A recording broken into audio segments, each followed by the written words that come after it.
think I've got a lot of record stuff. Now, how do we get it so that it records just my face and not everyone else's? I'm not sure. Okay. So as I started off saying, it feels like such a gift and a big bracha that we're gathering together to go through this material. And I'm not professing to be a teacher. And I'm going to, full disclosure, I haven't read the book. I've read the opening and I've read the Parsha up until this week, but we're only a few weeks into the new year. And this is a new book for me. And after reading it a few times, I realized like, I need to learn this with other women because each month, each week has a short paragraph, a short chapter about the Parsha. It has a page, a paragraph about the energy of the week, and then it has a practice. And when we're talking about learning in a feminine way and learning this feminine internal Torah that really speaks to that heart center, this mind, heart, body place, to really be able to deepen the teachings and live them. Because this is really what I mean. His tagline is drawing life, like to really live and take that energy and see it dispersed in our life and come alive in our lives. Then, as women, we've got to do it together. Because the one thing I'm learning more and more and more is my life as a woman, as a mother, as a wife, as a daughter, as a sister. I'm a really bad niece. Will call Auntie Jack Rum, I promise. Is that it's when we are willing to step into a vulnerable and open space, and when we're willing to share with each other about those more challenging aspects of our lives, rather than the picture perfect projection that we think everyone else has got it together. And when we can just share with each other the challenges we're going through, well, then we get the answers to our problems. Then we get this sense of community, we get this sense of support, and we know that we're like holding each other. And as women, we do this thing best. Look at us physiologically, right? We take things in and we turn them into something new, and then we birth it out into the world. So that is my intention and hope and dream and prayer. And given that we're in Kislev, it's all about reconnecting with our dreams and our visions for ourselves, our highest visions for ourselves. And so my dream, my vision, my prayer is that together we will create a kli, a vessel, that we are greater. Sari D. Schneider teaches that we're greater than the sum of our parts, and that together we're really able to bring down new insights into our life, new life force, and a sense of really just being held and supported as we're moving through our lives, and that we should feel that support from each other, but also from what we're going to read and explore in here. And so I guess let's just begin with a very short meditation to just land us all in our space, in this space, to connect us all to each other. This is the first time I'm doing in-person and Zoom together. I don't know how it's going to go, but I see this as a work in progress. You know, staying connected to this idea of feminine learning. We're all involved in this together. This belongs to each of us. I want to hear what's working for you, what's not working for you. I'm hoping that this will be a safe space for us to be able to share with each other. This is being recorded and it is going to be shared, but I'm not going to put it like on my social media, or it's only going to be shared with women that want to connect specifically to this learning. So a disclaimer, everything you hear here is totally confidential. You don't have permission to share it outside of our circle. We're here to listen to each other. We're not here to judge. We're not here to offer advice. We're not here to do anything other than be present and to receive. So with that, I want to invite you to get comfortable in your seats. You can put your feet on the ground. You can open your palms facing upward. I actually just heard about a Torah from the Baal Shem Tov that this is the ideal prayer pose, with palms facing up, arms slightly elevated, chin lifted a bit, and eyes looking upwards. So I want to invite us to just take three deep breaths in this space, Inhale and exhale. And as we inhale, we're bringing in softness, presence, permission to receive. And as we exhale, we're releasing stress. We're releasing whatever doesn't need to be here right now. And we're also just making space for it all.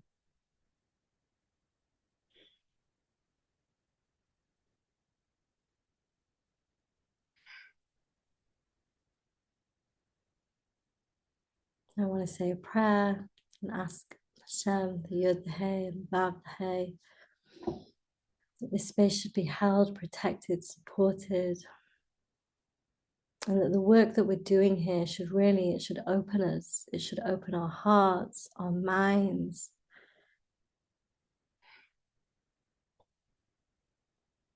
And it should connect us to ourself, to our soul, all the levels of our soul.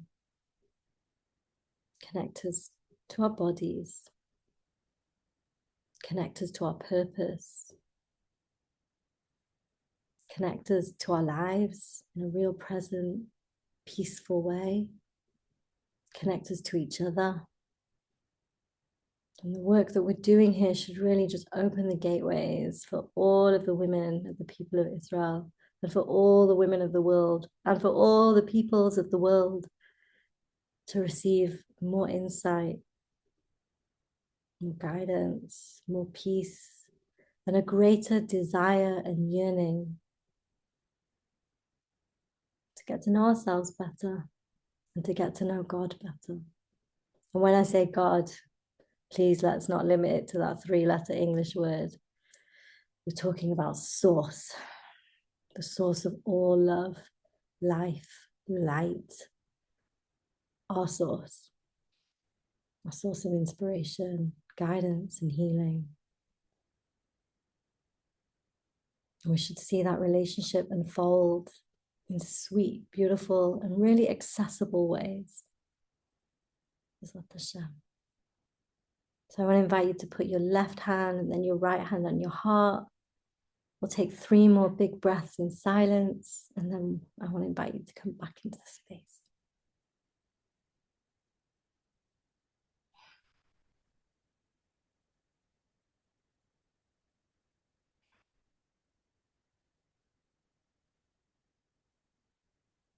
I like to cover my eyes sometimes before the end of a meditation to gently return.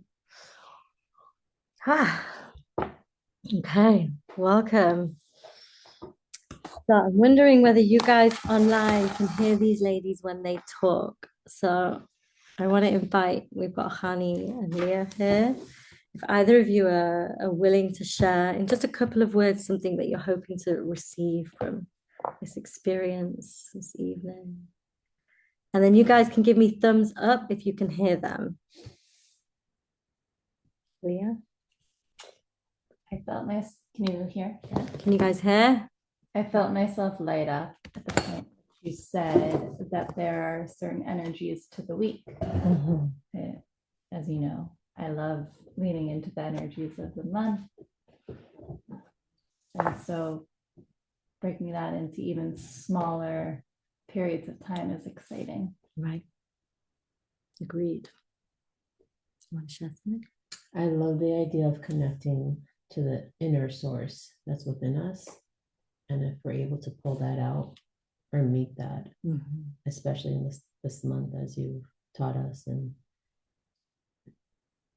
the month of like miracles and like to dream big.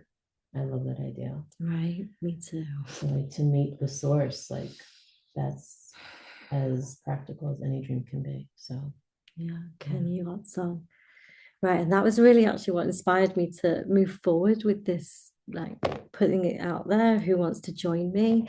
Because this month, like, we're invited to take risks, you know, and go past what we think is possible. So this is the manifestation of what for me really feels like a miracle.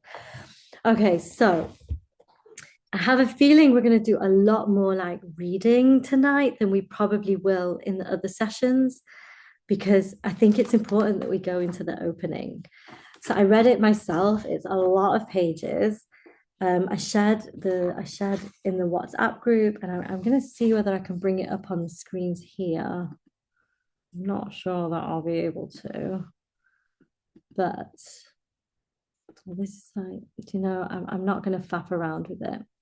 But what I did was, as I read through the opening, I've kind of highlighted what's probably the more important pieces to really set the context of the journey that we're about to go on. And we'll leave out the rest. I don't think we need to read every single thing. I think if you've got the book, or if you're going to get the book, it's definitely worth reading the thing. And also, he lists all the sources and has discussions.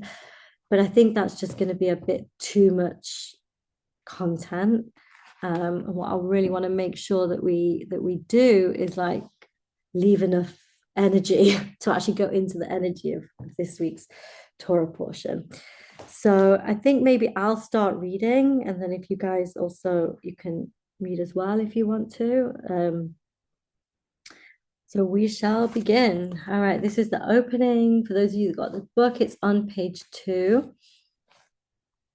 All right, here we go. So this week and every week across every continent on the globe, communities will gather to chant and contemplate a specific Torah of the Torah. Individuals and groups will spend many joyful hours each week studying this portion, decoding and internalizing its messages and koach and power. So we're really connecting with this collective experience, which I think is so important for us to hold in mind when we're doing, when we're keeping Shabbos, when we're doing these more like ritualistic mitzvahs. And it goes back to this feminine Torah, like we're not alone. We're very important pieces of a collective. And so I always find that when I connect that aspect to it, it can increase the energy and the meaningfulness of the experience. So these practices fill each participant with nourishment and strength. One receives many blessings and infusions of wisdom and guidance in his or her spiritual, intellectual, emotional, and physical life. As a result, one's important decisions often become easier. Relationships become more whole and stable. The mind and heart become more luminous and clear, and one's service to family, community, and nation flows with divine benefit. Ken Yehi Ratzon. So I think he's summarized in that first paragraph what we hope to see unfold in our lives as we meet this material and engage with it and integrate it more and more. So we celebrate each of these weekly readings with the vivid sense that we are receiving the Torah anew. Indeed, our sages teach us that when a community reads from the Torah scroll, it's as if they are actually receiving the Torah at Mount Sinai. And that comes from the Zohar. He goes into this a lot later on, which we'll just leave it at that, which is also a very powerful meditation to connect with during the Torah reading. And he has a whole thing. Do you sit? Do you stand? Well, if you're trying to reenact this receiving of the Torah, you stand. From now on, I'm going to be standing. Devorah stands all the time. I normally sit. Yeah. Who am I kidding? At the moment, I'm outside in the playground watching a baby. You're standing out there. That's true. I am, but I can't hear anything. But, as women, we intuit. This is another way of women learning in a feminine way. So every individual can experience a miniature Matan Torah, giving of the Torah, a present moment revelation of the blessed Creator, the source of all lives. And just as at Mount Sinai, and this is a really good bit, sick individuals were healed in the tremendous downflow of blessings. And when the Torah portion is recited in community, healing, power, and blessings are drawn down to meet the changing needs of each individual. And then it has in parenthesis that we read the Torah 248 times a year, and this corresponds to the 248 main parts of the body. So we're really seeing here how each reading is bringing healing to a different part of our body. And so the Torah gives our entire body strength. Every week, something unique and new is revealed in the world. This revelation streams through the particular stories, laws, and moral examples of that week's portion, but also through the inner light of each of its words and letters and the commentaries of each great Torah sage and teacher throughout history on that text. I've just remembered I want to dedicate our learning to Refuah Shlema for Sivia Sivia Rachel Bat Chaya Leah. And I'm also going to include Kerem Sunrise, Ben Shoshana Tzipora. May he have great treatment and everlasting health. And may Tzivia Rachel Bat Chaya Leah have a whole everlasting healing. And if anyone else has any names you want to hold in mind and bring in, you can put them in the chat. You can just share them, and in the future we'll bring them in at the beginning of class. Okay, so he goes on to talk about how reciting and studying the Torah every week and imbibing its light and blessings is actually a tradition dating back to the times of Moshe, of Moses, and the Exodus from Egypt, the revelation at Mount Sinai, and the journey through the desert. In fact, it was Moshe himself who instituted reading from the Torah every week. Yet throughout the sages, there were various customs on how to divide the Torah into portions. So he then goes on for quite a few pages and with a lot of source text into how the Torah got split up into the different Parshiot. Because for those of us who've seen a Torah scroll, we'll see that there's no punctuation. It's not easily delineated. So he talked a lot about that. We're going to skip over that. But what he essentially is saying is that the Chazal, the rabbis who did do that, had Ruach HaKodesh. Like it's not coincidental. Like it was done very clearly with divine guidance. And as such, he's making the case for why each week has its own spiritual qualities and spiritual energies and how that matches up. There are, of course, it's Judaism, there's different opinions, and he has a way to make all of them make sense. There's place for them all. So you're welcome to go into that individually. So we're going to skip forward.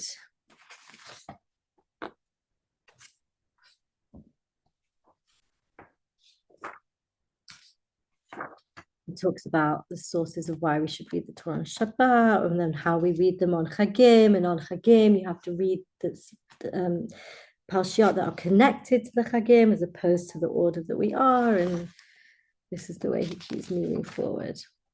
Okay. So he says that moving on, talking about the year cycle and the Torah cycle. He's saying that every season of the year relates to the Parshiot that are being read at that time. So if we think about now in Kislev, where we talked about, Kislev is very much about reconnecting with your dreams. A lot of the Parshiot talk about dreams, right? This is when we start to hear about the story of Yosef. Well, last week Parsha, we had the ladder of Yaakov going up and down this ladder, the connection of heaven to earth. And it moves forward in that way. He talks about how at the end of the summer, when the new year begins, that's when we start Bereshit with the creation narrative, birth of the world and humanity. And then in Cheshvan, which is when in Israel, at least it's the rainy season. And that's when we read Parshat Noach, which talks about the flood, which we're told actually did start and end in Cheshvan. And in fact, Rosh Chodesh Kislev was the day that the rainbow appeared. In Kislev, we have the sign Keshet, which in Hebrew means rainbow or bow and arrow. Maybe it's just arrow, actually. Anyway. And then right as the nights become longer, darker and colder, which is what we're heading into now, things become more challenging. And we begin to read about the challenging journeys of Abraham and Sarah, the darkness they encounter, their struggles to have children. And then there's the birth of Yitzchak and his journeys and challenges. And then we come with the children of Yaakov and their quarrels, the sale of Yosef and his descent into the darkness of Egypt, which is what we're getting ready to read. And this all is read during the longest nights of the year, when we also read of the great prophetic dreams, the dreams of Yaakov and Yosef and Paro. And then he keeps moving forward and showing the connections between later points in the year and the Parshat that we read. But I'm going to scoot forward and read this important quote. On a deeper level, so on the one hand, the cycle of the year seems to bend to the arch of the Torah portions that we're reading, but on a deeper level, the reverse is true. The Torah portion is the root source of the conditions that we are experiencing. And each Torah portion gives us the koach, the energy, the force, the life force, and the information that we need to deal wisely with what is being served. Indeed, the tikkun of each week, the fixing of each week, the healing that each week can bring, what is being essentially created in that week and what needs correction, are all related to the parasha that's being read that week. This is true on both a cosmic and a microcosmic level. And he says, for this reason, the Chasam Sofer writes that sometimes a person who's learning Torah finds within that material issues related to his own personal life. And he basically then goes on to say that if all of us were really paying attention, and if all of us really understood the various layers of understanding that are available in each parsha, we'd all find connections. They're there. But as is with, life, we're not always paying such attention. We're paying attention usually to the, not necessarily the wrong things, but maybe the more painful things. We have a tendency to get stuck there.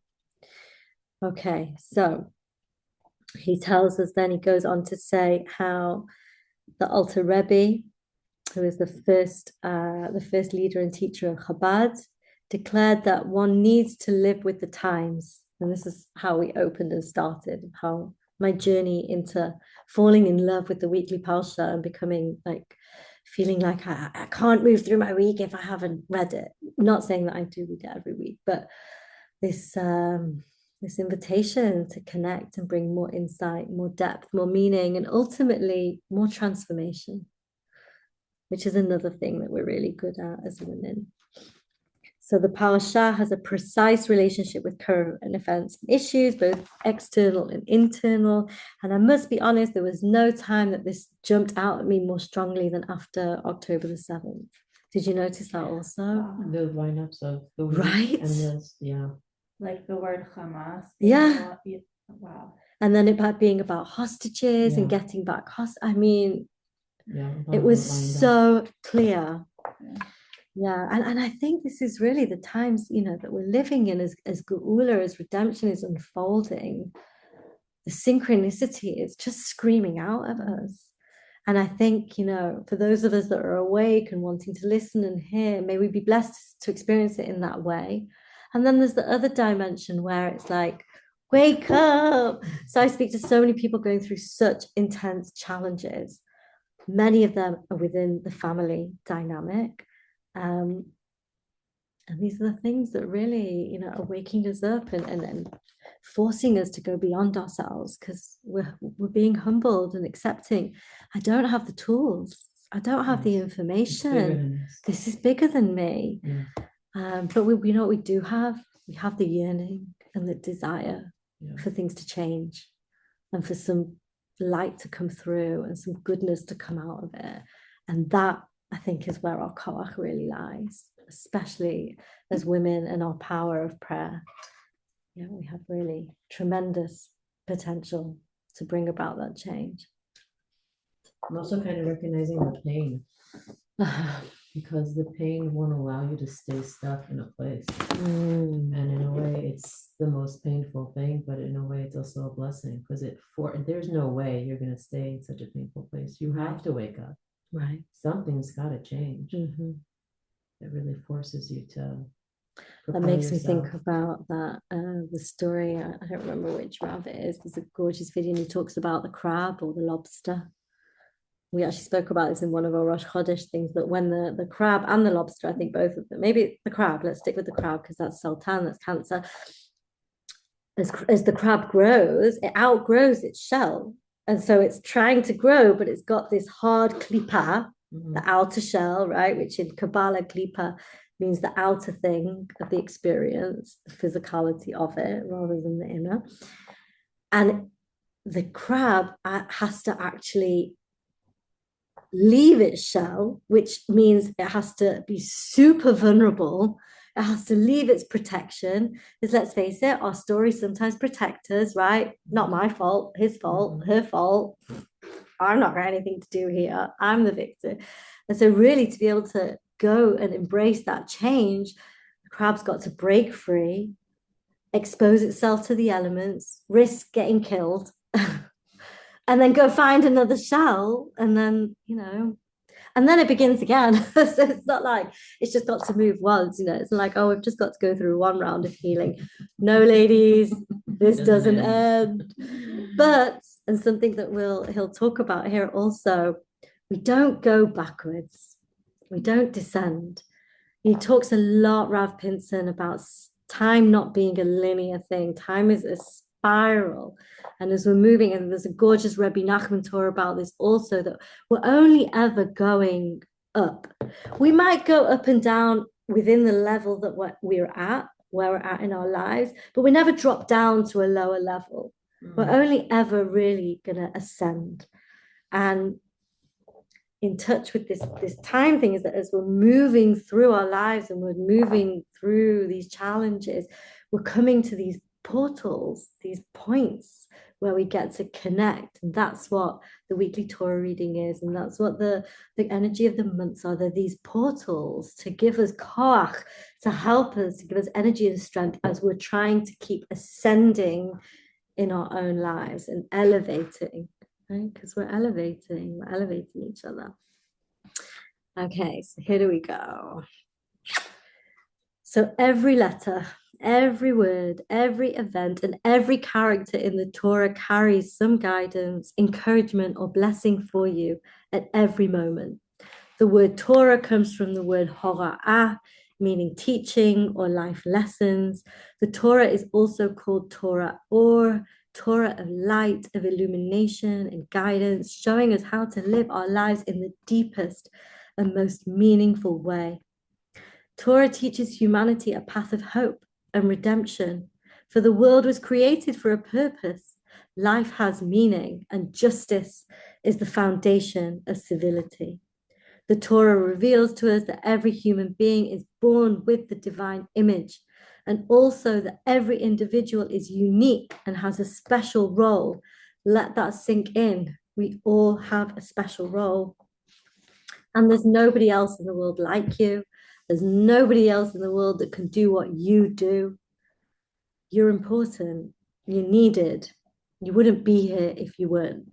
I think so often we get stuck in that narrative. I definitely did for quite a long time in my journey, especially like with social media, and you get to see so many people's lives and project all your stuff on them and see everyone thriving and succeeding, and oh, they've got the perfect marriage and they've got the perfect job and she's so brave, and it becomes such an inhibitor. And I think when we're able to stay in our lane, I love the quote, comparison is the thief of joy. If we could just stay in our lane and present and focused in our own lives, that is where our attention is needed. That's where our power lies. And that's where we are agents of change. It's not about living anyone else's life, just yours. Okay, moving on. Freedom is every person's right, and progress is inevitable. In these ways, the Torah has given hope to the world and a sense of purpose and destiny. The notion that time moves forward and that we are progressing toward a brighter future is also part of the gift of Torah. The powerful concepts and energies of faith, adventure, possibility, freedom, future, progress, infinity, oneness, compassion, generosity, and forgiveness all irrigate the lives of humanity through the Torah. I think we should just take a moment and let some of those words just sink in. In fact, I just want to invite us all to just close our eyes for a minute, and I'm going to repeat that sentence. Because essentially what he's saying is these concepts and energies irrigate, they enter and infuse our entire system. So we're talking about our body, we're talking about our minds, we're talking about our hearts, our souls, and our relationships, our relationship with our world, with our life, with our people, with ourself, with God. And so the energies of faith, adventure, possibility, freedom, future, progress, infinity, oneness, compassion, generosity, and forgiveness. They live within us. They're alive within us. And they're there for us to activate as and when we need them. May we remember to do it. Okay. You're welcome to come back. And let's get back in. Okay. So he says there's no Parsha that is not connected with the resurrection of the dead. The Torah enlightens our awareness and lets us appreciate the fact that nothing can ever really die. And even the dead will be resurrected and live again. There's always hope, even when circumstances look bleak. If we look closely enough and work hard enough, we will find kernels of redemption, possibility, and continuation. The overarching trajectory of creation is towards redemption.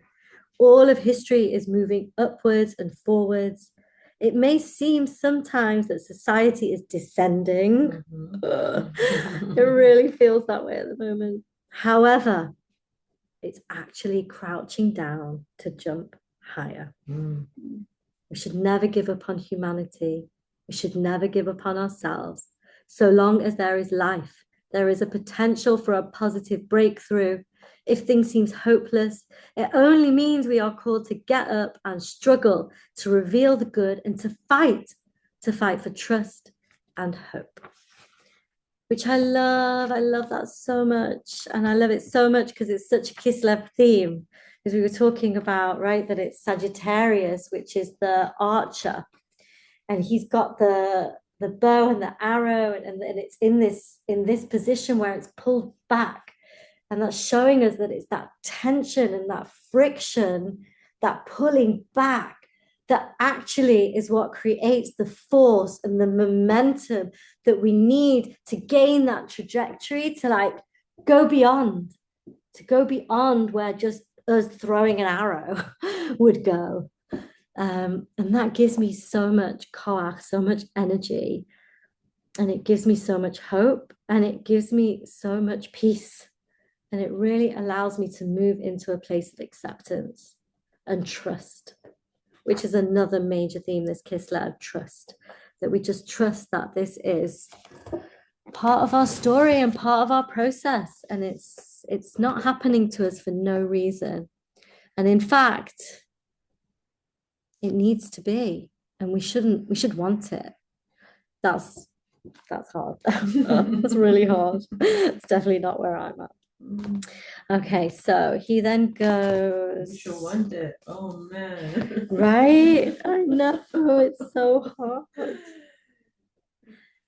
It is a very high level to be in the depth of a challenge and say thank you for it. I think it's like superhuman, you know. But the ability to do that exists somewhere in the collective consciousness. And maybe as we age and we have hindsight and we can look back at challenges that we had earlier in our lives, and we have the the blessing of hindsight to see already the good that came from it, then maybe if we can't do it with the challenges in our lives right now, maybe we can go backwards and cultivate it there. And then that might create the sort of synapses in our brain that we need to really be able to get to that place with the current challenge. And I'm sure each of us has many to choose from. How are we doing? Are we feeling like it's just a lot of reading? Let me see how much we've got. Okay, let's keep going.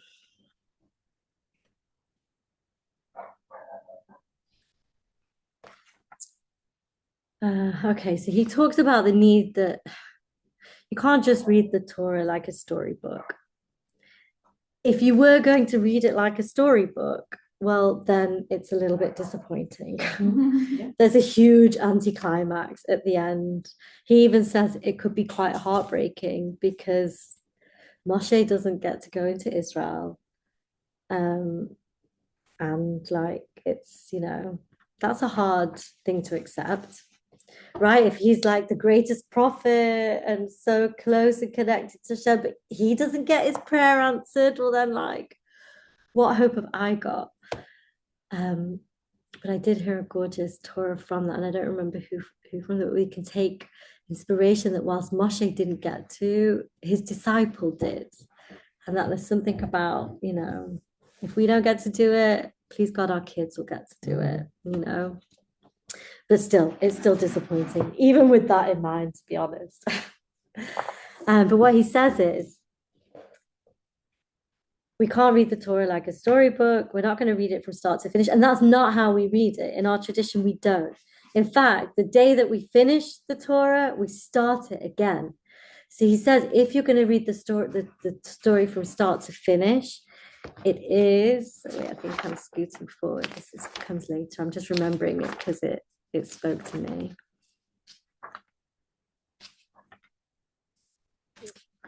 He says that, where is it? That we have the first letter of the Torah is a bet, and then the last letter of the Torah is a lamed, and that spells Baal, empty. Baal also is the name of a god, actually an idol, interestingly enough. But he says it spells empty, and so it can leave you feeling empty, like where's the happy ending? Give us the happy ending. But he says, actually, when you cycle back to the beginning, and so again, we're coming back to this secular learning, this feminine way of living our lives and of meeting information, that there's not a start and a beginning, that there's this sort of infinity. Well, then you have the lamed and the bet, and that spells the word lev. And he says lev, which means heart. That is how we want to learn Torah, from the heart. And that's feminine Torah, where we're not just using our mind, we're not just trying to logically make sense and understand and decode, we're using our heart. We want to open up into this heart space of deeply feeling the Torah, of deeply feeling the stories, the relationships, the lessons, of really going into that I place, right? Isn't there a Torah that, like, each of us has a word of the letter of the Torah, right? And that the Torah was created before creation, and it's this blueprint. So it's this essential piece of who we are. And when we can engage and interact with it from that place, well, then it becomes the living Torah.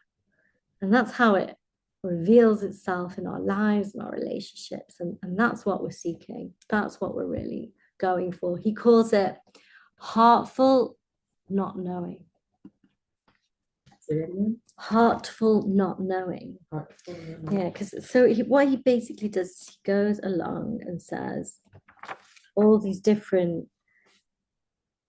categories all these different elements of ways to uncover the depth of Torah and what we really need to pay attention to. So he says that, for example, we need to pay attention to the names of people because that's revealing people's essence. We need to pay attention to which of Hashem's names are used in which context, because that's going to give us a sense of which expressions of the divine are relevant within this particular piece, right? So we know that when Hashem's 4-letter name, the Yud, the Hey, the Vav, the Hey, that's always referring to Hashem's compassionate, loving, forgiving side. And that's actually my favorite of Hashem's name. I struggle with some of the others. He goes on to say, we pay attention to places, the geographical places, that the names will give us an indication of the kind of theme and the mood. Where are we journeying from in the Torah? Where are we going from? Where are we going to? How are we getting there? The modes of transportation are relevant and have symbolic significance. When does something occur? Specific days will be symbolic of deeper truths. Parallel stories, key words, root words. How's the trope, right? When Torah is read on Shabbat, it's sung in a particular way. Which tones are being used? There's so many clues. There's so many tools that give us guidance of how to unlock the inner dimension of the Torah and thereby unlock the energy and the influence the week. And I'm sure he's going to take us through each of these in different ways. So I'm not going to go deeper into that part. I'm going to finish, I think, with the bits that I've highlighted. And then hopefully we'll get to move into the Parsha. Right, we're at 10 to 9. Okay, so.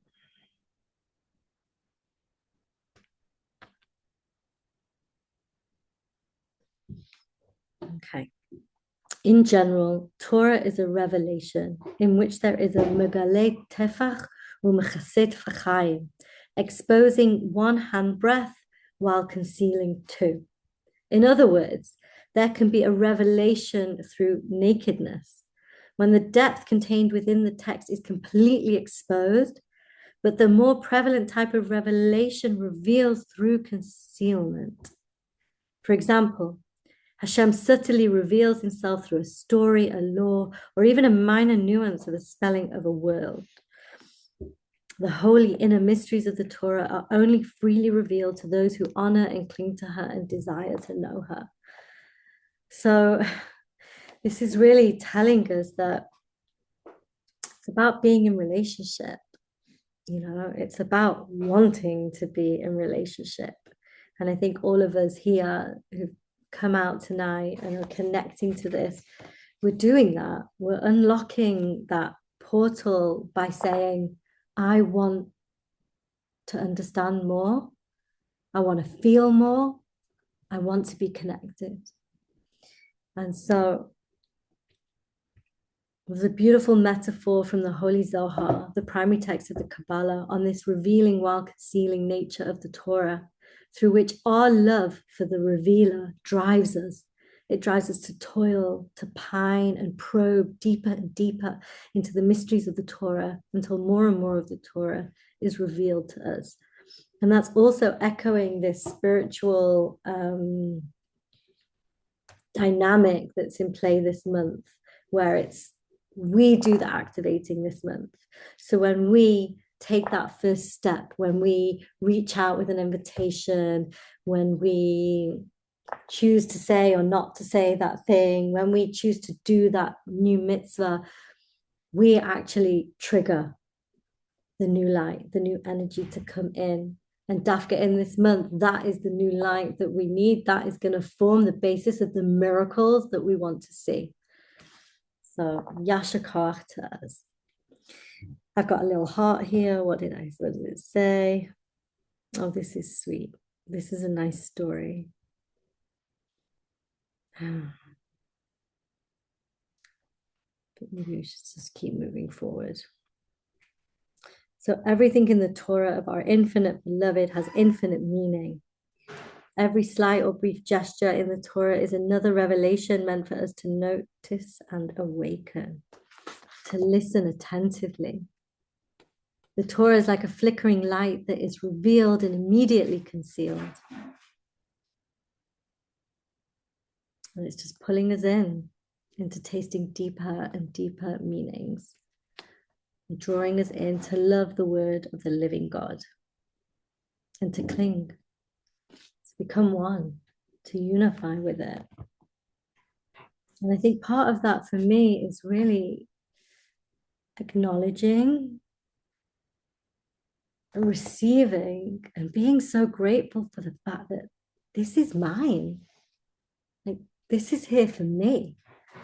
Okay, not just mine, it's yours too, and it's yours too, and it's all of ours. And you know what, Torah, it's for the whole world, but there's that personal and collective aspect to it at the same time. This is our heritage. This is what has been given to us. And when we see it as that gift, that's when it becomes, for me, just so personal and meaningful and impactful, right? Because for women, we want to feel this stuff, you know, it's got to touch our hearts. And what is more heartwarming to know that the source of everything in the cosmos and the universe wants me to be in relationship with him, her, it. It's really empowering. And it's reminding me of that Torah, I think it's in the Gemara, it says everyone should go through life with two notes, one in each pocket, right? On the one hand, I'm but dust, I will return to dust, I'm just a speck, I'm nothing. And then on the other hand, the whole world was created for me. And I think keeping this in mind as we're in our journey, exploring and uncovering the depths of the Torah and the messages and meanings that she holds for us, enables us to really dance between those two states of being. Humility, I'm nothing. Who am I? What am I? That creates space. That creates a place to receive. That creates an opening to admit that I don't know anything, and I'm willing to learn. I'm willing to accept that everything I've known up until now is nothing, and I'm open to receive something new. And then that other energy, that other state of being, the whole world was created for me. I'm worthy of knowing this. I'm worthy of sharing it. I'm worthy of connecting to it. It's mine and it's for me. And I have a right to this information. So really, we should be blessed on this journey to dance between those two states of being, to really be able to create and hold a space that enables us to receive guidance, to receive meaning, to receive peace, inner peace, ladies. This is the goal. And trust we're on the right path and we're not alone. We've got each other. Can we heat that sun? Wow, did we do it? Did we do it? So we're skipping through, and we will end with his conclusion to the opening. He talks a lot about the letters. It's deep. There's just so much in here. So please, if you have a chance, read it on your own. But just for the sake of progress, I'm going to skip forward.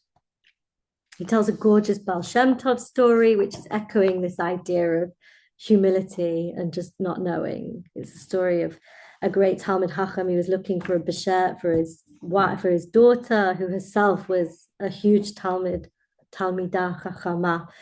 And he says, you know, who's the smartest person in here? And they say, this is the guy. And so he goes to talk to the guy. And he's like, tell me what you're learning. What do you know? And the guy's like, I don't know. Like, I just don't know. He's like, this is my guy. This is my guy. Because, you know, when we can accept that we don't know, as we said, like, well, that's when we really can create space to get what we really do need to know at any given moment. All right, so here we go. His last paragraph. The great sages of the Torah advise, one who reviews his studies 100 times is not comparable to one who reviews his studies 101 times. No pressure, ladies. This is because every single time we open our minds and hearts and study a passage or lesson with childlike innocence, intuition, passion, and joy, an entirely new meaning can dawn on us, filling our life with new light. Indeed, The Torah of the Infinite One is itself infinite and inexhaustible. Turn it over and over, for everything is within it. This is, of course, the master key to all the other methods of mining Torah insights. And with this intention, let us begin the journey. Do you feel like that was a whole class in and of itself?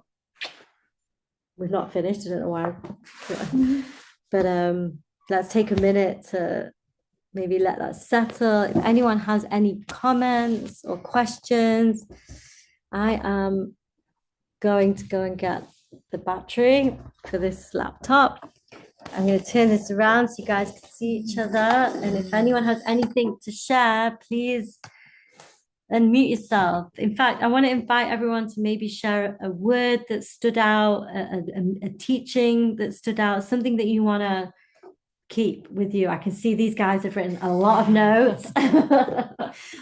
So maybe let's try and, ground it a little bit and unmute yourselves, and let's take a moment just to share one thought, one word, something you want to take with you, and then I'll be back.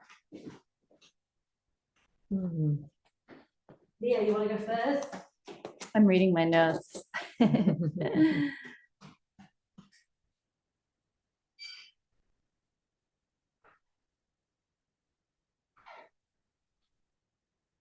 think at the core of it, I love what Chana is saying about reading the Torah is wanting to be connected. And as we all know, connection is so important. And so kind of reminding myself that it's so simple and yet so critical. Yeah, connection, community, where it's like individual, but it's also collective. Yeah, yeah, it's huge.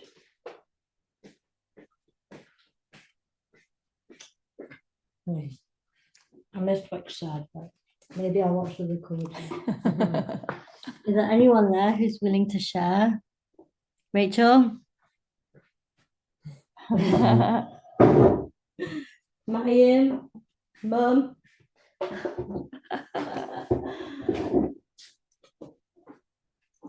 Oh, okay.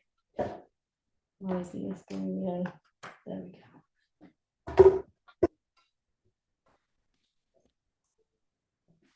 There you go. No one cares to share. I'll share. But Okay. it's my video, Okay. I have, Put the volume up. tissues sticking at my nose. 1 sec, I can't hear you. Volume. All right. Okay. Go for it.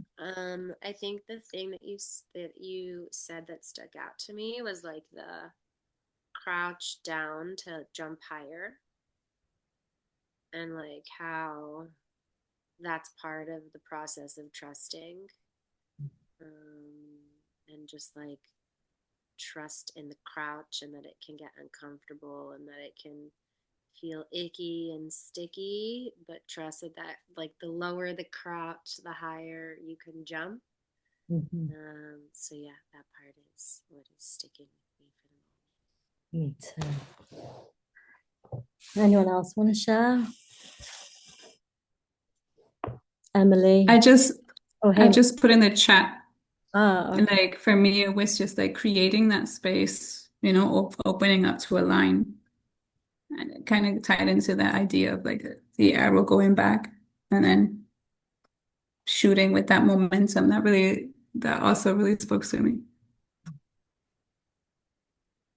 Yeah, the idea of dreams too, of connecting to your dreams again.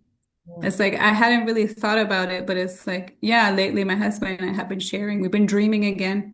And then now that you mentioned it, I was like, well, duh, this is the month of dreaming again. So it was like, yeah, like total alignment, so beautiful, absolutely beautiful. Anyone else? Something that stood out for me was how, we always speak about how we spiral around, but then you said how you always keep going up. And sometimes it feels challenging to feel like you are going up, but so it was good to hear that maybe you get stuck a little bit or you bounce where you are, but you're not falling down. Right. That was comforting. Yeah, that gives me a lot of comfort too. Especially in Cheshvan. Oh my gosh, it was so rough, the fall. Would anyone else like to share something? Reflect? Mum?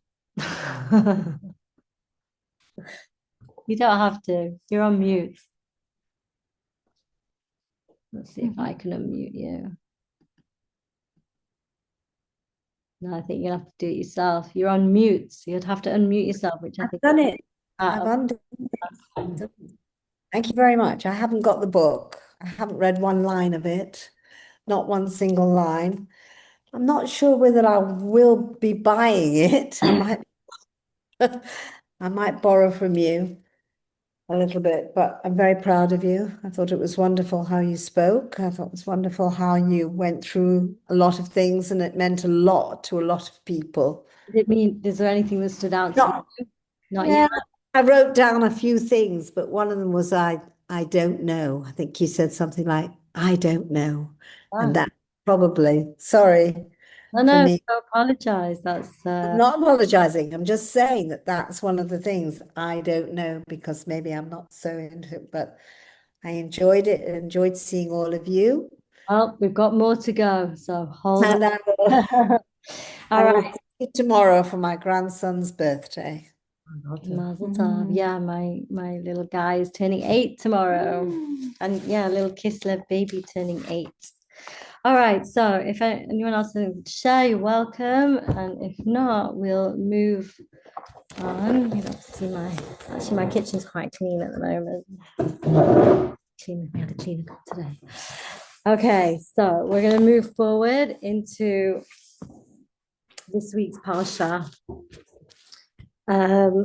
You feel like you've got more koach to listen to be read to. I mean, I'm going to invite you guys to read.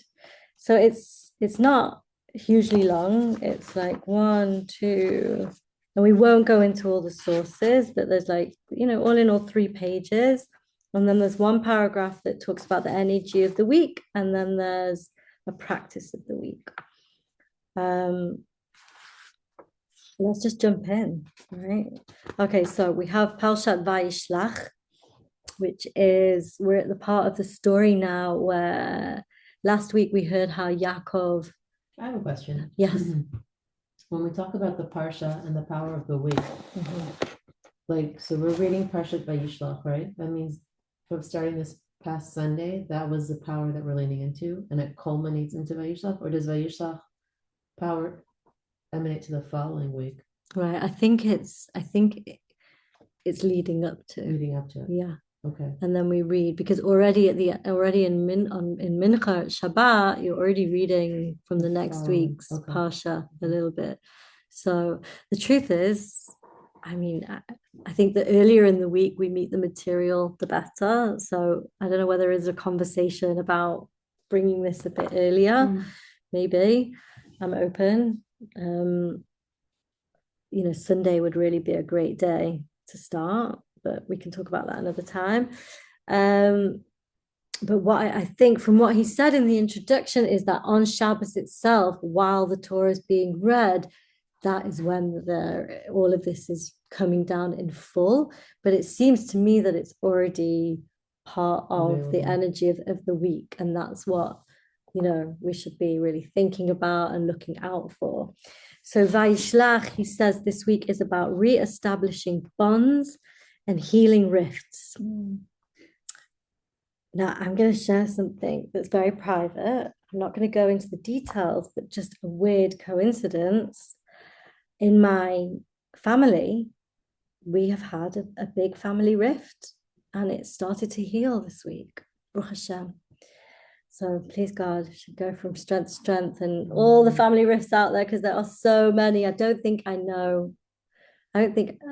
I've spoken to many friends, and so many of them are having challenges in their broader family structure. So yeah, please God, it should really bring in so much healing. Okay, so shall I start reading? Do one of you guys want to read? You want to read, Leah? Yeah. I'll put the camera on you. All right. Yeah. I'm hopeful that this, by reading, it'll like really seep in and will help me heal the rift that's existing in my family. Amen. Okay, Vayishlach, reestablishing bonds, healing rifts. Yaakov now returns home after many years of exile. He had left his home many years earlier to escape his elder brother Esav, who wished to kill him. Yaakov is now returning home and wishes to make peace with his brother. Yaakov sent angels ahead of him and to his brother Esav. He begins his return by sending angels to precede him. In the broadest definition, a malach, angel, is a messenger. This suggests that an angel is a carrier, conduit, or transmitter of some form of information or energy. In fact, since everything in life carries a distinct flow and quality and transmits information or energy, all natural phenomena can be seen as angels.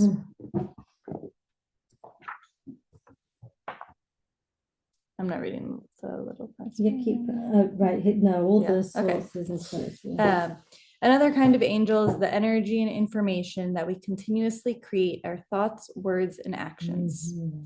Everything we think, say, and do releases and transmits a spark of subjective energy into the interpersonal atmosphere.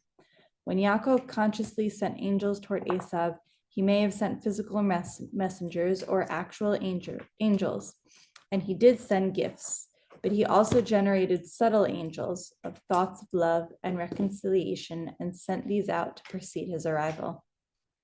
The message had been relayed to Yaakov that Esav was approaching him with 400 men, apparently ready to wage war. Yaakov senses that Esav has not forgiven him for buying the rights of the firstborn when Esav was exhausted, hungry, and vulnerable. Realizing that Esav is not in favor of a peace agreement, Yaakov strategizes for the worst scenario and prays for guidance. He prepares for the encounter on 3 levels. 1, he sends love and gifts. 2, in case those do not help, he is ready to battle. And 3, through it all, he continuously prays for protection and guidance to make the correct choices. When he was finally about to encounter Esav, upon seeing him, Yaakov prostrated himself to the ground 7 times until he came close to him, to his brother.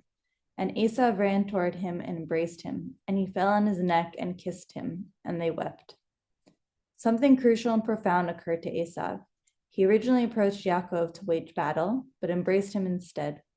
Between the intention to fight and the embrace were Yaakov's 7 prostrations, and this is what seemed to change their entire relationship.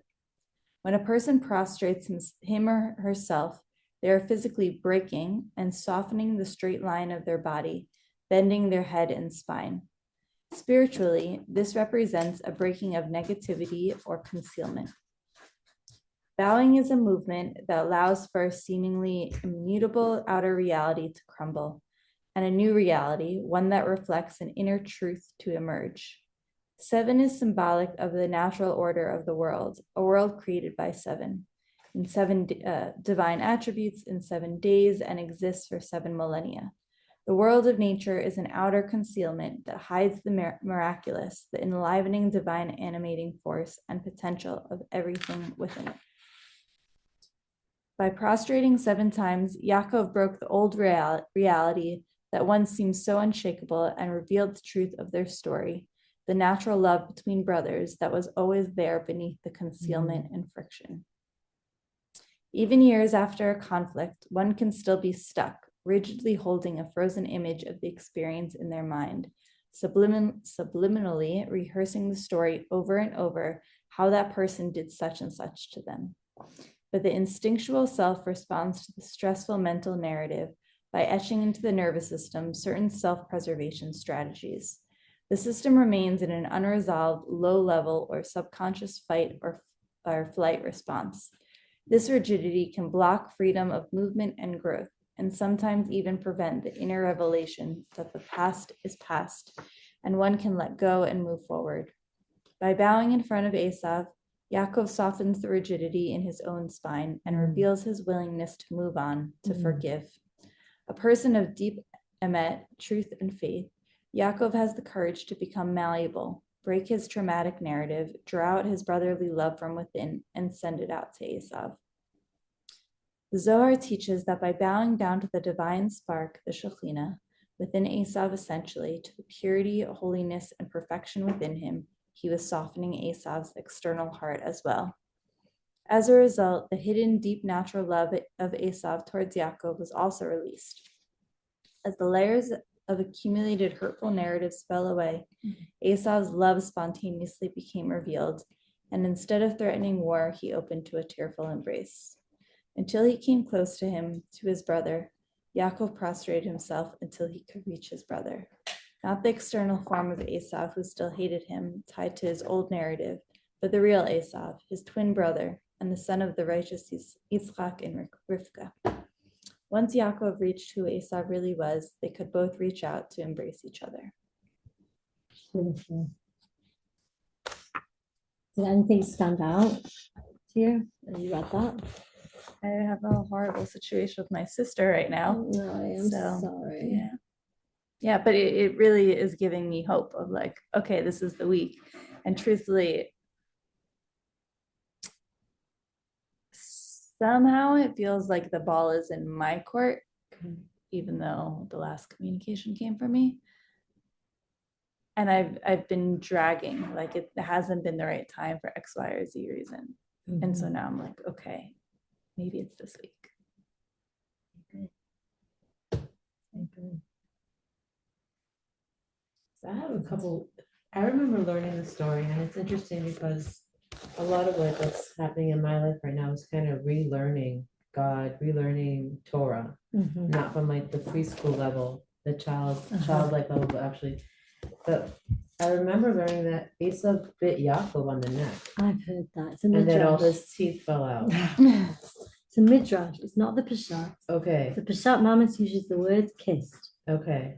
And so that I was also just heard, interesting to listen to, because I'm like, I don't remember that being a brotherly love. It was almost like he had no choice, meaning he tried to kill him and his neck turned into stone, and then he revert, right? So it's yeah. yeah. I mean, maybe that's one element of like how he might have wanted, or how he wanted to, his intention, but then actually he was so touched by the humility that Yaakov showed, and the gifts that he sent him, and that he, save face, not save face, but show that he was also a big guy and could, But I really just like Peshat of this. I like taking this at face value, love, that this was brotherly love. And that it was actually when Yaakov could acknowledge the divinity, the Shekhinah within his brother. This is his brother. They're from the same parents, the same blood. That then he could move to that place of wanting to be received and be received. For me, the part that I really connected the most with is this concept of angels, and that our thoughts and our words and our actions are energy. And so we put energy out into this world. And it really makes me feel like I need to take so much more responsibility over my thinking, which interestingly enough takes us back to this image of Sagittarius of the Kesher, because we have half human, half animal. And you've got that story of the Yetzer Hara, which we can understand maybe that more negative energy can reveal itself in our minds as negative thoughts, but that's the horse part, and we get to actually take those reins and control it, and we can control our thoughts and our mind. It's hard work. We create with our thoughts and our minds. And we create with our thoughts and minds. We better, control. Exactly. So I think this is something, a practice that I really want to take into the week with me, is paying attention to what I'm thinking. And if it's not positive, especially about the people that I'm in relationship with, pause, rewire, Can I say something else? Please. The other elementary idea in this story is that Yaakov is the good one and Esav is the evil one. But when Leah was reading the text, Yaakov did steal. from Asa when he was in a vulnerable position.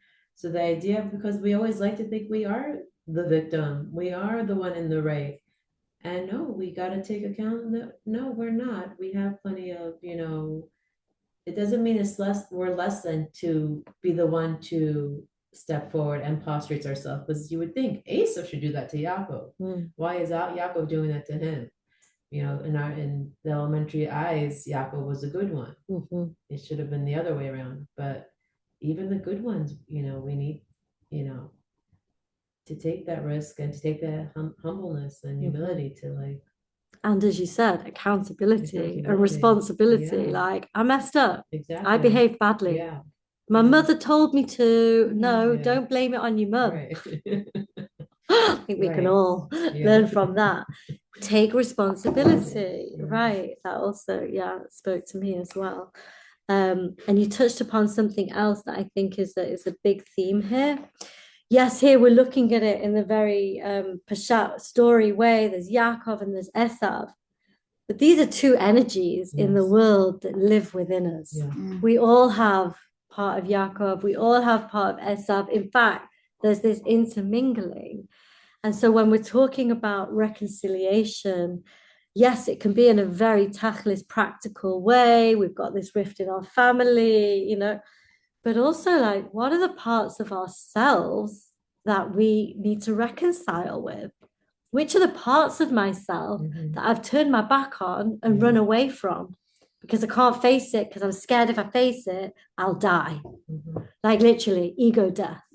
I can't look at that thing that I did, or that thing that happened to me. And so I think there's also that invitation that we have this week to find those pieces within that represent that darker, more shadow energy, and turn towards it with gifts like he did, right? He had this 3-pronged strategy for preparing to meet this dark side. Number 1, he sent forward angels, right? So he put out positive, forgiving, compassionate, loving energy towards his brother, towards that dark point before meeting it. Before even going there, he turned to face towards it and sent out loving energy. Imagine if we did that after we've had an argument with somebody. I don't think I've ever done that. So that's number 1. He sent out his gifts. Number 2, that was the angels. Number 2 was the gifts. So okay, maybe we don't want. Maybe we could actually just send some flowers or some chocolate or something nice like that. But in a more spiritual sense, what else could be a gift?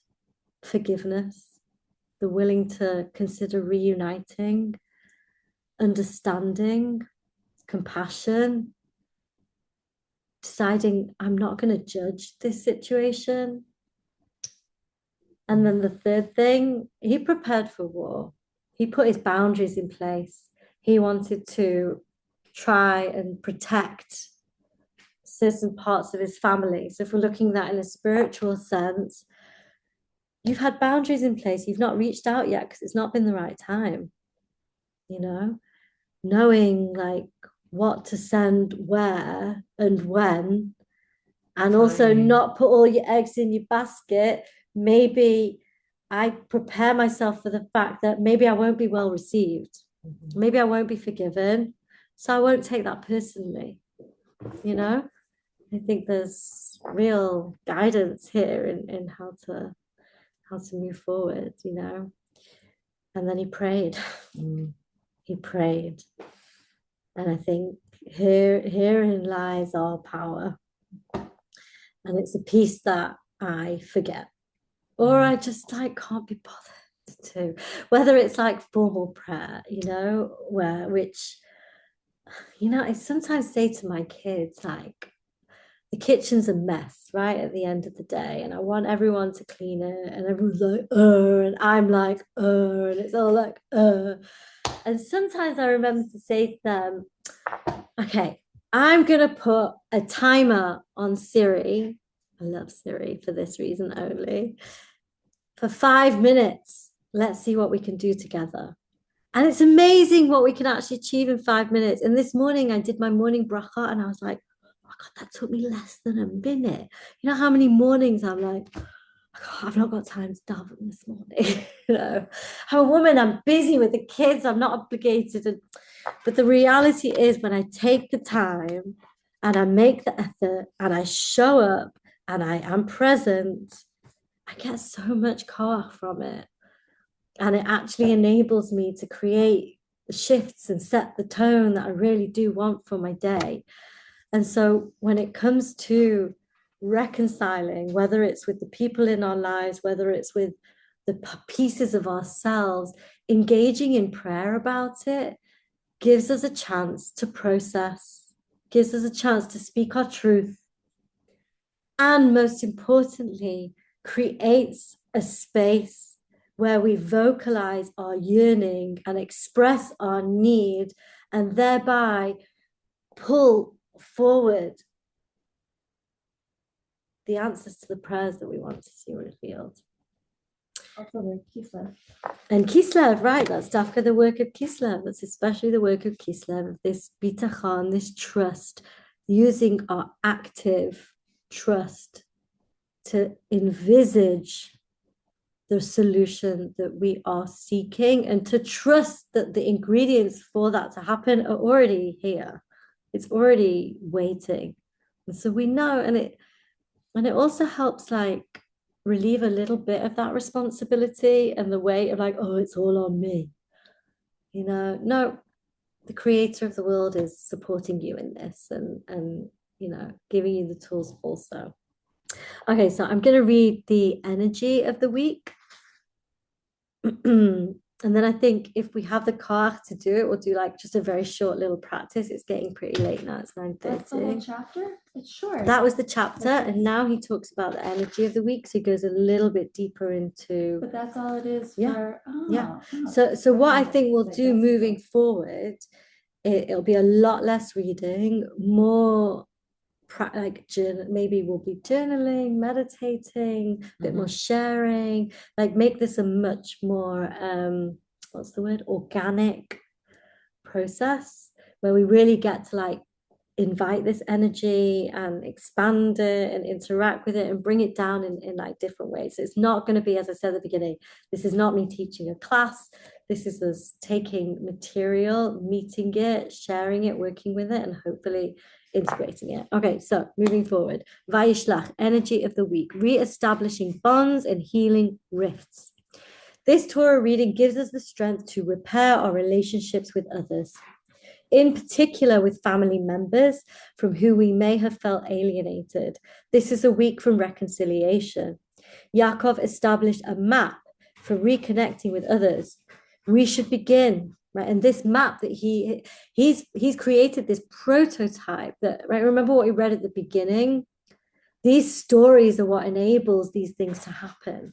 So we ourselves can echo and repeat and put these same practices into play in our own lives. So Yaakov established a map for reconnecting with others. We should begin by sending messengers, if you will. This means finding willingness in yourself to reconcile and to wish true well-being for the other person. Dwell on these thoughts of goodwill, and they will invisibly transmit the opportunity to reconcile. Look for the inner truth of that person. Know that their innermost essence is pure and luminous. Reach out carefully, being aware of the other person's current feelings, and prepare for the possibility that you may not at first be successful. To prepare for war, that means understanding that you are only half of the equation. You cannot force your choices onto another, and they too have free choice. And they may choose to not engage civilly. If goodwill is not reciprocated, you may have to acknowledge temporary defeat and wait for another opportunity. So we don't need to be frivolous with this. We can protect ourselves. Prayer is reaching out beyond yourself, understanding that the Creator is infinitely greater than yourself and the estranged person. Ask Hashem for help, knowing that healing the rift will affect a tikkun, a change, a healing, a fixing for the better throughout the entire universe, which is such an important piece to hold in mind, because I think it gives us so much koach. It's like, well, I'm not just doing this for myself, I'm doing this for the world. I'm doing this to help heal all the fractured relationships, of which, wow, there's just so many. Finally, assume a posture of softness, an inner position of bowing. This means to humble our voice that wishes to perpetuate old narratives and to break free of what you have felt to be true until now.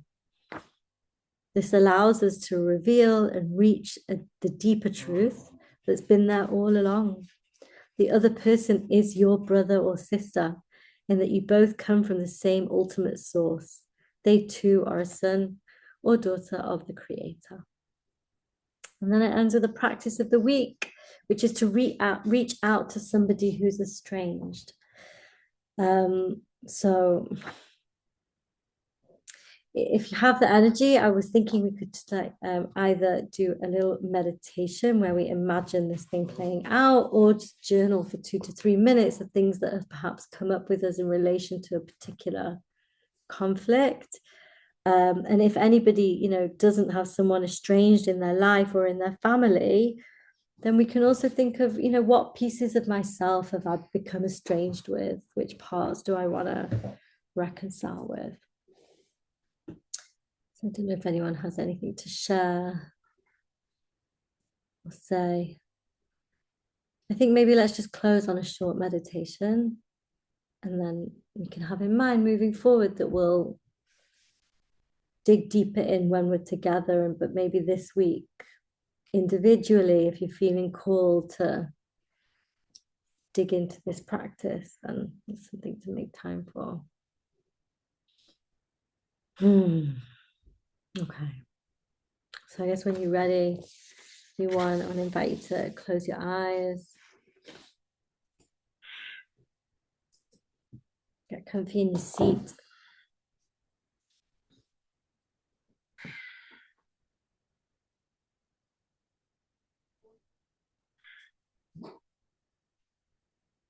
I think let's start by acknowledging that it all begins on the inside.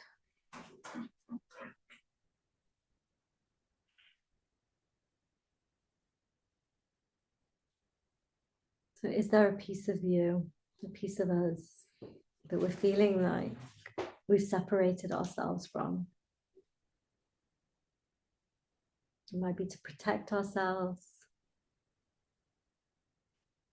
It might be from a place of shame.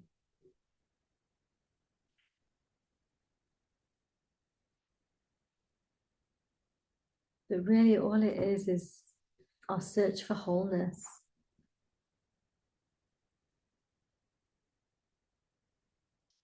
The need to first separate in order to then reunite in a healthier way.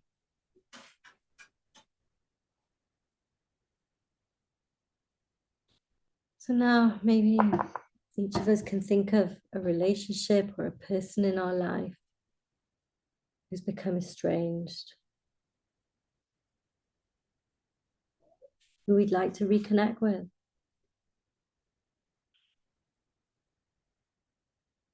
And let's take a few moments to send some love to that person.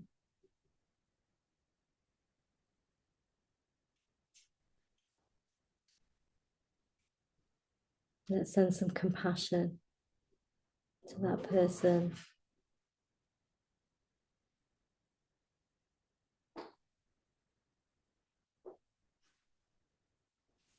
And let's meet that part of us that knows that we're connected to a part of them.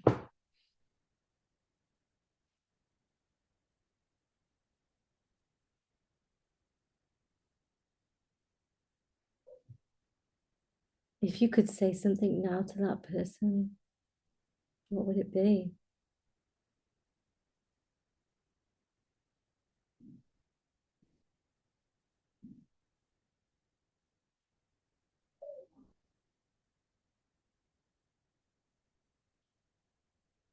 What would we like them to say back?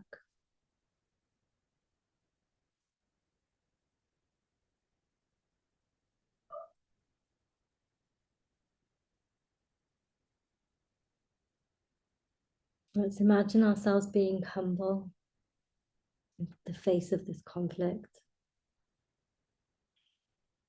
in the face of the separation.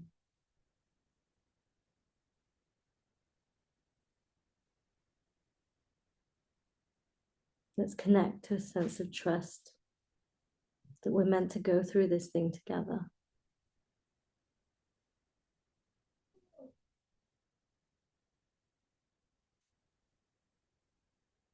And let's invite a feeling of hope that reconciliation is possible. Reconnecting in beautiful ways is possible. And let's imagine ourselves connecting in the way that we really want to with this person.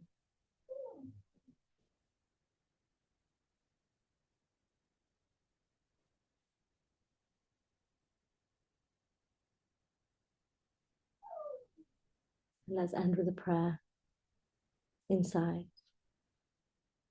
Deepest desire for this relationship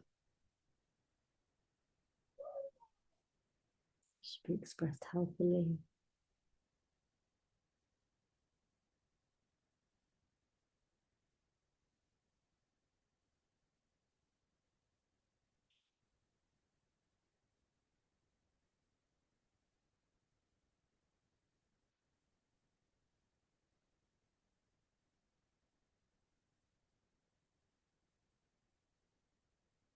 And when you're ready, you can come back into the space.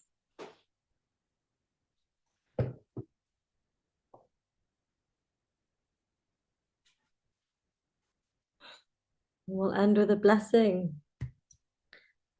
Please, God, we should all, B'ezrat Hashem, find the words that we need to find and seize the moments that need seizing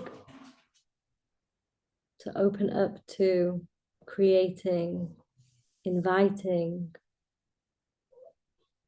and embracing the wholeness and the peace that is possible. And that we should just be protected throughout. We should know when to move forward, when to stay still, when to stay back, and protect our hearts throughout these processes. And feel supported throughout. B'ezrat Hashem. Yasher koach, we did it. Phew. I was actually really nervous. That was beautiful. Such gorgeous material, right? It's beautiful. Awesome. It was so good. It was so good. Beautiful. Ladies, thank you so much for joining us. If anyone has anything they want to share, you're welcome to. And yeah, we'll stay connected in the group. It will go from being admin send only to not. I'm always super conscious of these like spaces getting a bit overwhelming. And yeah, we'll figure this out. If you've got any feedback, please write to me. Let me know what worked for you, what didn't work for you. I don't expect our sessions moving forward to go on this long. We've been here for like an hour and a half. So thanks for staying with us. And yeah, I think this is like a work in progress. So we should be blessed with much success and joy along the way. I mean, so beautiful. Thank you so much. Love it. Thanks for joining. I'm really excited. I think we're going to do some really amazing work. Please God. All right, ladies. Laila Tov, Chodesh Tov. All the best. Good Shabbos, almost. Shabbat Shalom. Thank you very much. This was great. Looking forward to next time. Thank you. Very timely, person-wise, like a great timely. Good. I think we all, I think it spoke to us all in a really eerie way. Yeah. And it'll be interesting to see if that keeps happening. Like that's the thing when, you know, I'm looking forward to bringing like more sharing into this, and that this should be a safe place for us to do that. Thank God. Thank you for making it. Thank you, everybody. Take care. Bye, everyone. Bye-bye. All right, how do we end this thing? Gosh, Thank you. wearing glasses makes my eyesight worse. All right, I bye. understand. All the best. Chana. Take care. Bye.